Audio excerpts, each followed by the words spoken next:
वास्तव में जितने महापुरुष हुए, जितने तीर्थंकर, नारायण, पति नारायण, बलभद्र, आप सबको पता है तीर्थंकर बनने वाला जीव नरक से आ सकता है। नरक से आ सकता है कि मतलब प्रकृति बांध के गया तो नरक जा सकता है, नरक से आकर तीर्थंकर हो सकता है, लेकिन नारायण, पति नारायण, बलभद्र, कामदेव ये सब सामान्य पुरुष नहीं हो सकते और नारकी जीव नहीं हो सकते। नरक से आकर तत्काल ये पदवियां नहीं पा सकती हैं, क्योंकि ये पदवियां कौन पाते हैं? जो सील के धारक होते हैं वो ये पदवियां पाते हैं। इसीलिए तीसरी भावना में कहा है, सील सदा सुख कारक है, अतिचार विवर्जित निर्मल की, दानव देव करें तसु से पिसानल भूत पिसाचे प्रसिद्ध, सील बड़ो जग में हथियार, सुशील की उपमा काहे को दी, ज्ञान कहे नहीं सील बराबर, ताते सदा दृढ़ सील धरीजे। आपको बता त्रियंच में खाने और अन्य क्रियाओं में अंतर नहीं है, लेकिन सिर्फ अंतर इतना है, दुर्भाग्य भी है मनुष्य का और सौभाग्य भी है। सौभाग्य है कि वो चाहे तो सील व्रतों का पालन करके अपने आप को परमात्मा बनाते। त्रियंच की कामनाएं नियत है, काम नियत है, लेकिन मनुष्य का दुर्भाग्य है कि काम के साथ उसकी कामनाएं अनियमित है। कोई लिमिट नहीं है कामनाओं की। कबीर कहते हैं कि रात भरे दिन लीटे और इन पेटन ने जग जीते। रात को खा के सो, सुबह फिर खाली हो जाता है। एक खा ली, लोग कहते खाना खाना, इसको खाने से कोई फायदा नहीं, ज्यादा दिन नहीं चलेगा। और इसीलिए कहा है काम में जीना कोई अपराध नहीं है, लेकिन कामनाओं में जीना अपराध है। जितने महापुरुष हुए आपने देखा, सब कामनाओं के कारण, चक्रवर्ती नारायण, पति नारायण, सनत कुमार हो, चाहे शुभम हो, चाहे आप सबको पता है चक्रवर्ती किस किस कामनाओं के कारण भटक गए। यदि भटक गए, जहाँ कुशील होता है वहां भटकन है, जहाँ सुशील होता है वहां मुक्ति है। और ये नहीं कि कोई धर्म सिखाता है आपको, जेल हो, प्रशासन हो, पुलिस हो, कोर्ट हो, कचहरी हो, गार्ड हो, सब क्या सिखाते हैं? अनुशासन तो सिखाते हैं, अपनी धारा में रहना सिखाते हैं। जहाँ धारा मर्यादा में बहती है तो राधा हो जाती है, और मर्यादा का उल्लंघन कर दे तो बाढ़ में जान ले लेती है। वही पानी जान देता है, जीवन देता है, वही मर्यादा के बाहर बहे तो जीवन छीन लेता है। वही हवा में सांस लेने में सहकारी होती है और तूफान का रूप ले ले तो जीवन विनाश पर ले जाती है। तो इसीलिए कहा है सील कोई बड़ी चीज नहीं है। लोग सील संयम के मामले में घबराते हैं। हमने कहा गाड़ी में सब हो, ब्रेक नहीं हो तो आपको पता है आजकल गाड़ी में ब्रेक ही नहीं है, बाकी सब गाड़ियां हैं। गाड़ी हमारी बड़ी रफ्तार से चल रही है, क्योंकि गाड़ी में पेट्रोल के साथ साथ ब्रेक भी चाहिए, और जीवन में धन के साथ विवेक भी चाहिए, परम धन भी चाहिए। हर पाषाण को पूज लो भले, लेकिन हर पाषाण से जिंदगी सुंदर नहीं बनती। जीने के लिए संयम की गाड़ी भी चाहिए। जितने महापुरुष हुए वो क्या आपको पता, एक मुनि की हत्या करने जा रहे थे, आप लोगों ने पूर्व पढ़े नेमिनाथ आदि के, लेकिन एक पत्नी ने समझाया कि नहीं करो, ये कोई देवता दिखते हैं, और वहीं से अणुव्रत लिए और उत्थान हो गया। एक नहीं अनेकों सुकौशल हो, सुकमाल हो, पार्श्वनाथ हो, शांतिनाथ हो, ये सब जीव दया और वात्सल्य भावना का प्रतीक था। आज कैदियों को सजा देने के लिए नहीं रखा जाता है, अपराध मुक्ति के भाव से कैद में रखा जाता है, लेकिन लोग कसायों को नहीं मारते हैं, पापों को नहीं मारते हैं, अपराधों को नहीं मारते हैं, अपराधी को मार देते हैं। आपको पता है हम किसी दुश्मन को मार देते हैं, दुश्मनी को नहीं मारते हैं। और दुश्मनी को मार दे तो हमारे सील व्रत फल जाए। क्या कहा है, ज्यादा शास्त्र नहीं आते हो, 8 प्रवचन मातृका भी आती हो, जीवन का कल्याण हो जाएगा। 5 समिति और 3 गुप्तियां भी आती हो, क्योंकि 5 समितियां जहां हैं वहां पर 5 जनुव्रत अपने आप फल जाएंगे, 5 महाव्रत फल जाएंगे। कम से कम समिति और महाव्रत तो मुनिराज पालते हैं, आप आंशिक रूप में पाल सकते हो। 12 व्रत आपके भी कहे हैं। शील सदा नृत्य 4 पालने वाला, कहते हैं देव दानव और भूत पिशाच पतिजे, क्योंकि जो इनकी सेवा करते हैं उनका भूत भी कुछ बिगाड़, यदि बिगाड़ने की कोशिश भी करते हैं तो और बड़ा वरदान मिल जाता है, मोक्ष मिल जाता है। आपको पता है अभय घोष मुनि काका अंदीरपुर महावेदना पाई, पैरी चंडी नेतन घातो तो भी नाई चिगारे, और पुत्र चिलाती नामा सुत को पैरी नेतन घातो। कितने कितने मुनिराज हुए, इसलिए इस जीवन में किसी से कसाय भाव लेके मत जाना। आप सबको पता है किसी मुनिराज को उनकी पत्नी पैर रही थी, व्यंतरनी बन गई थी। किसी मुनिराज को उनके सगे बेटे ने हत्या कर दी, क्योंकि जब बेटा छोटा सा था तो मुनिराज बन गए, और लेकिन जो किया था उसका फल भोगना पड़ा। राज अवस्था में उन्होंने केकड़े के चारों पैर काट दिए थे, इसलिए मुनिराज अवस्था में चारों हाथ पैर उसी के बेटे ने काट दिए। वो केकड़ा ही बेटा बना और उसने चारों हाथ पैर काट दिए। आप लोग सोचते हैं गजकुमार मुनि के बारे में कि उन्हें तो सिगड़ी रख दी, ससुर बड़ा दुष्ट था, लेकिन ध्यान रखना उनने पूर्व जन्म में गरम रोटी बच्चे के सिर पे भाप लगा दी थी। पुण्य भी चक्रवर्ती ब्याज में फलता है और पाप भी चक्रवर्ती ब्याज में फलता है। वो रोटी की भाप लगा दी थी, छोटे से बच्चे के लिए तो रोटी की भाप भी बहुत होती। वो तड़पा था, वही मरकर ससुर हुआ था। लोग कहते सिगड़ी रख दी थी, सिगड़ी नहीं रख दी थी, सर पर लकड़ियां रखकर आग लगा दी थी।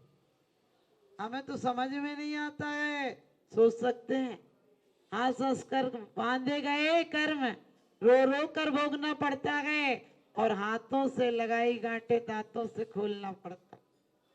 हाथों से लगाई गांठें दांतों से खोलना पड़ता। अभी हंस हंस कर हम कर्म बांध लेते हैं, बड़े आनंद में मजे में, और कहते हैं हम हंस रहे हैं, हम तो हंसी मजाक में कह रहे हैं। रोग की जड़ खांसी और लड़ाई की जड़ हंसी। आप सबको पता है हंसी में ही, हंसी हंसी में द्रौपदी ने कहा था अंधों के अंधे होते हैं। आप सबको पता है कितना भयंकर, कितने सुभट मर गए, और सुभट ही नहीं मर गए। अर्जुन ने पहले कहा था कि क्या करूंगा ऐसा युद्ध करके, जिनके लिए हमारी राज्य सत्ता विशेष अहमियत रखती वो नहीं रहेंगे तो किसके लिए राज्य सत्ता लूंगा। समझ गए, भीष्म पितामह, द्रोणाचार्य और कृपाचार्य आदि नहीं रहेंगे तो जो मेरे राज्य अभिषेक पर खुश होते उनको मारकर राज्य सत्ता लेने का क्या फायदा। लेकिन आपको पता है ये राज्य सत्ता दुनिया आपको गिराने के लिए आ जाएगी, दुनिया राज्य और संपत्ति के लिए लड़ाने को आ जाएगी। कर्मों से लड़ना हो तो कोई काम में नहीं आएगा, सब छोड़कर और चले जाएंगे। बनी पर देखिए लाखों निसार होते हैं, और बनी बिगड़ती है तो दुश्मन 1000 होते हैं। ध्यान रखना, हमने कहा जितनी जीवन की यदि सही जीवन जीना है तो ये शील व्रत, गुण व्रत, शिक्षा व्रत, अणुव्रत आपको कठिन जीवन जीने की शिक्षा नहीं देते हैं। आज आपको पता है जो केस एक बहुत उठा हुआ है वो किसका परिणाम है, कुशील का परिणाम। आज जितने क्राइम हो रहे हैं, जितने पति पत्नियों की हत्याएं हो रही हैं, मर्डर हो रहे हैं, वो क्या परिणाम है, एक कुशील का परिणाम है। हमारे यहाँ पर्दे में पहले महिलाओं को रखा जाता था, बहुत बढ़िया लॉजिक था। चेहरा ही खतरनाक होता है, क्योंकि आंखें झुक जाएं तो हया बन जाती हैं, उठ जाएं तो बेहया बन जाती हैं, आंख आ जाएं तो दुख देती हैं, चली जाएं तो दुख देती हैं। लड़ जाए तो दुख देती हैं, भिड़ जाए तो दुख देती हैं, लेकिन प्रभु के अक्स उतार ले तो परम सुख देती हैं। निरको अंग अंग जिन भर के जासे झलके शांति अपार। परमात्मा की मूर्ति देखकर हमें आत्म दर्शन का दर्शन हो जाता है। तुम निरखत मुझको मिली मेरी संपत्ति आज, कहाँ चक्रवर्ती संपदा, कहाँ स्वर्ग साम्राज्य। ये आंखें हर जगह दुख देती हैं, मात्र एक जगह परम सुख देती हैं। देखिए नाथ परम सुख हो, आप समझ रहे, क्योंकि नंदीश्वर पूजा में भी पढ़ते हैं कि उन्हें देखकर सम्यक दर्शन प्राप्त हो जाता है, कि अपने आत्म स्वभाव का भान हो जाता है, कहाँ पर में दृष्टि लगाए हुए हैं। और मैं आपसे ये नहीं कहती कि आप रोज इन जैसे बैठ जाओ, नहीं बैठ सकते हो, लेकिन कम से कम 10 मिनट ये तो विचार कर सकते हो, मैं कौन हूँ, कहाँ से अब आ रहा हूँ, जाना किधर, कहाँ को अब जा रहा हूँ। ऐसा विचार यदि तू करता जो प्राणी, कैसे फिर तुझे न मिले यह मुक्ति रानी। आप लोग सोचते बच्चों की चिंता करना पड़ेगी, हमने कही बच्चे अपने बच्चों की चिंता करेंगे, बच्चे तुम्हारी चिंता नहीं करते। कौन किसके लिए रोता है, सभी को अपने लिए रोना आया। आपको पता है जब कोई मरता है तो कौन रोता है, लोग कहते हैं मुंह दिखा दो, मुंह दिखा दो। हमने कहा इतने साल देखकर कोई अच्छा काम नहीं कर गया, या यदि उठ भी गया तो क्या काम करेगा, गलत ही काम करेगा। आप ध्यान रखना, दुनिया आपका चेहरा देखना चाहे, इस चित्र को सुंदर मत बनाना। इस चेहरे पर तो एक दिन बुढ़ापे की झर्रियां आ ही जाएंगी। कितना भी ब्यूटी पार्लर जाना, किसी न किसी खिड़की से बुढ़ापा झांक ही जाएगा। अरे काले के सफेद बाल कितने ही करा, सफेद के काले करा लेना, आजकल तो काले के सफेद भी करा रहा है। एक लड़की मुझे मिली तो हमने बोला बेटा तुम्हारे बाल इतने जल्दी सफेद हो गए, वो लाल लाल से करा रखे थे, मैंने सोची मेहंदी लगा रखी। मैंने कि बेटा आंवला खाया करो, बोली नहीं इनके लिए पैसे दिए हैं। हमने कि बुढ़ापे की इतनी जल्दी क्यों है, बोले नहीं माता जी ने बहुत खर्च किए हैं, अभी ऐसे ही रहेंगे। हमने कि तुम्हारी किस्मत फूट गई, बुढ़ापे तक, जवानी से बुढ़ापे तक बूढ़ी रहोगी। ध्यान रखना, ये फैशन के जमाने में आदमी कितना बुद्धिहीन हो गया। चित्त को सुंदर बना ले तो चरित्र सुंदर हो जाते हैं। चेहरे को सुंदर बनाता है जिस पे लोगों की नजर होती है, चित्त को सुंदर बनाओ जिस पे परमात्मा की नजर हो। चित्त को सुंदर बनाओ जिस पे परमात्मा की नजर होती है। तो सील का मतलब क्या है, कुशील से हट जाना। आप कहोगे हम तो बिल्कुल, सीता जी ने कसम खाई थी कि मैंने पर पुरुष की प्रशंसा की हो तो अग्नि तू मुझे भस्म कर लेना। आज की नारी कसम खा सकती है? वो तो बात बात में कहती फलानी का पति देखो कितना अच्छा है, वो चाय बना देता। हमने कही तू क्या चाहती है, तेरा पति खाना बनाने लगे?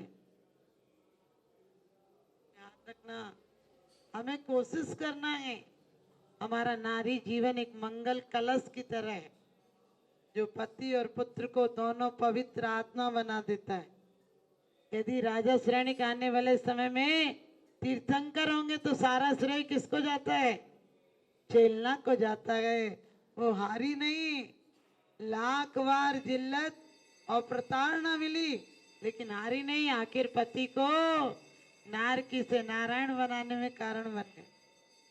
आप सबको पता है कि एक बार चेलना उदास थी, राजा श्रेणिक ने पूछा क्या हुआ, तुम्हारा स्वास्थ्य खराब है क्या? उसने कहा आपकी कृपा है, मगध साम्राज्ञी हूँ, एक जरा सी बीमारी होने पर वैद्यों की लाइन लग जाती है। उसने कहा, राजा श्रेणिक ने कहा किसी ने तुम्हारी अवहेलना की?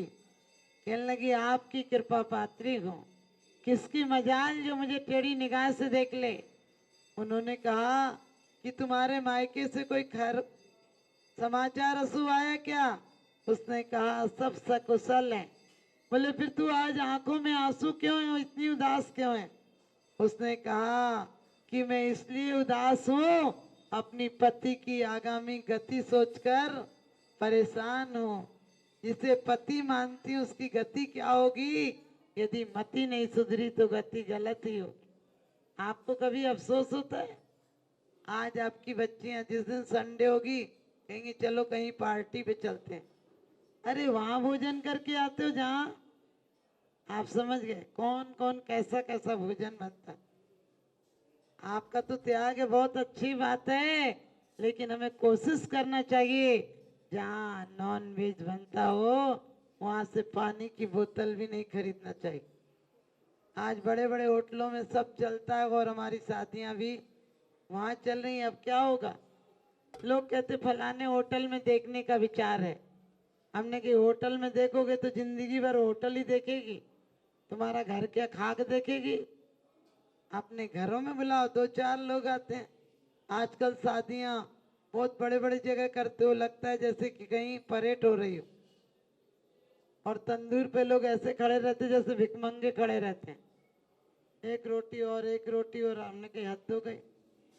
और रोटी तो रोटी बेटी के लिए भी आजकल गाने गलत चल गए, ले जाएंगे ले जाएंगे। हमने कि उसका बाप दे तो रहा इज्जत से, तू डकैती करके ले जाएंगे काय को चिल्ला रहा?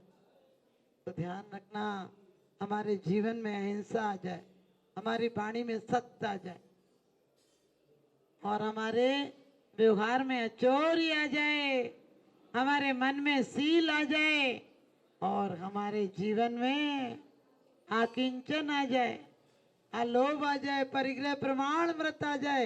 वास्तव में हर घर की, समाज की, परिवार की, राष्ट्र की लड़ाइयां आज बंद हो जाएंगी। हमारे आचार्यों ने कहा कसायों का त्याग हो जाए। अरे त्याग नहीं कर सकते हो, आए तो आए, दो बात कह लो, दो बात सुन लो, सबको हरा भरा रहने दो, ये जीवन का सार है। और दो शब्दों में जीत है भैया, दो शब्दों में हार है। क्रोध और द्वेष में हार है, और प्रेम और क्षमा में जीत है। तो आप सब अपने जीवन में जीत लाइएगा। और जैसे कि मैंने कहा, हम जाते नहीं लेकिन जाने की भावना करते हैं, हम भोगते नहीं भोगने की भावना करते हैं। तो वास्तव में सील में आप अपना जीवन ढालें। सील हमारे जीवन को सुखी और निश्चिंत करता है, हमारे जीवन को आदर्श बनाता है। आज आप बताओ, किसी के घर ऐसे ही चले जाओ और आपकी दो चार खराब खराब खबरें उड़ी हो, कोई आपको घुसने देगा? कहने लगे रहने दो, बेकार आदमी है, इसे घर पे मत आने देना। और किसी को पता चल जाए कि आप बिल्कुल मर्यादा पूर्ण हो, आपको ससम्मान बुलाएगा और मंच पर सम्मान करेगा। हमारी समाजों को भी चाहिए, जो 12 महीना पूजा करते हैं, बच्चे व्रत कभी कभी रखते हैं, उनको प्रोत्साहन पुरस्कार देना चाहिए। क्या करोगे? लोग कहते हैं मंदिर का पैसा खर्च नहीं करेंगे। अरे मंदिर में पैसा आता ही किस नाम से है? एफडियां बनाने के लिए नहीं आता पैसा। मंदिर में पैसा हमारी परंपरा 18,000 वर्ष तक अक्षुण्ण रूप से चले, इस पर पैसा खर्च करो। लोग कहते हैं मंदिर का द्रव्य 1 रुपया खर्चा नहीं करेंगे। हमने कहा ये जीवंत मंदिर है, आने वाली पीढ़ियां इन्हें सम्मान दो, ये परमात्मा का सम्मान करेंगे तो हमारा स्वाभिमान बढ़ जाएगा। हमारा भी समय हो रहा है, आप सबका भी समय हो रहा है। मुस्कुराती सुबह शाम में ढली होती है, जिंदगी की पीठ पर मौत लिखी होती है।